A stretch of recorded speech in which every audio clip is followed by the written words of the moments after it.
Hello, I'm John Kryler. Welcome to This Week in the Markets. With the to and fro with tariff negotiations between Canada, Mexico, China, with the United States, the markets had a lot to digest. Fears of a slowing economy brought the 10-year all the way down to 4.15%, breaking below that trading range that we've talked about. Stock market indexes, though, preparing for a slower economy, broke below its 50-day moving average. The Nasdaq actually broke below its long-term 200-day moving average, waiting upon the results of these tariffs. One thing I'm looking at right now is stagflation. A lot of economists are talking about us being possibly in a stagflationary environment.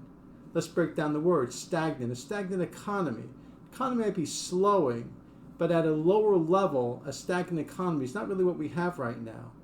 While the Atlanta GDP now looks at a negative 1.8% for the first quarter of this year, there are plenty of other forward-looking GDP forecasts that have us still in the 1.5% to 2% in the positive range. Hard to say we're stagnant there at this point. Also, inflation. If it was to spike higher, the Fed really is right there for us with the 4% Fed funds rate. They certainly wouldn't be cutting if they see a rise in inflation. So to say that we're in a stagflationary environment might be a little too harsh at this stage of the game.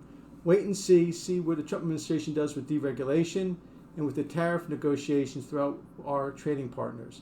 Best to do that. I'm John Kryler. This was This Week in the Markets. Have a great week.